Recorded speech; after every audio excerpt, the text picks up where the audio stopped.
So some of the big things I think we're looking at in 2020 coming up is the advertising supported video on demand, AVOD. And there's a lot of talk that it's going to be the next big thing, that Netflix and the paid subscription streaming services dominated the last 4 or 5 years, in the future is going to be AVOD. And I just think people are wishing for something that's not likely to happen. And hope is not a strategy. I think that given the fact that Netflix has such a dominant position, Hulu has an interesting hybrid position and does have a certain amount of ad support, so it's already there, been there for 10, 11 years. You also have Amazon's Prime services free, essentially, for everyone who's already an Amazon customer. You've got Apple services free if you have any kind of Apple hardware, and the Disney Plus services pricing so low it might as well be free. And then we've got the HBO Max service coming in from AT&T, which is going to be priced pretty low without ads.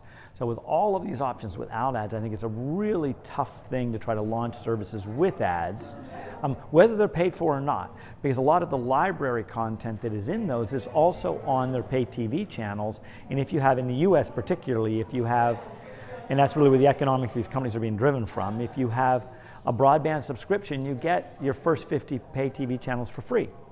So you're going to get a lot of the content that is already on the NBC channels and the Turner channels and the ABC channels. So it's going to be rough. I think it will take 4 or 5 years until we see the competition from the streaming video on demand, the SVOD services, to start consolidating such that the AVOD services really have a chance to separate themselves.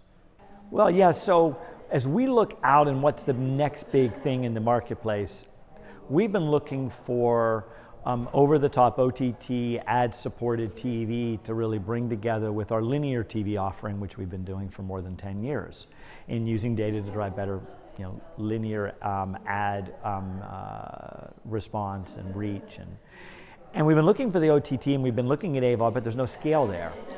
But the one place where there's a massive amount of scale and where there's a really high degree of advertiser demand is gaming, premium video games delivered OTT. Now most of the games are online, you're playing them connected through your console, multiplayer games.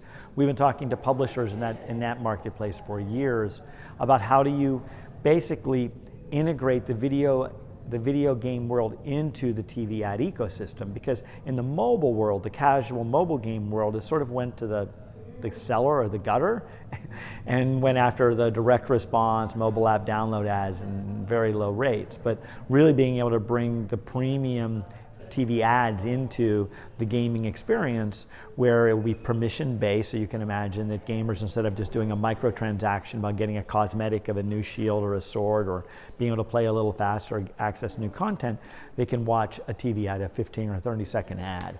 We're really excited about that. I mean, if nothing else, the young people that really are not available on TV today are playing games on a global basis, and the gameplay and the amount of time is enormous and certainly looks like TV scale and TV economics. So that's like for us the real next big thing in 2020, and we're really excited to be diving into that, probably starting in the middle of this coming year.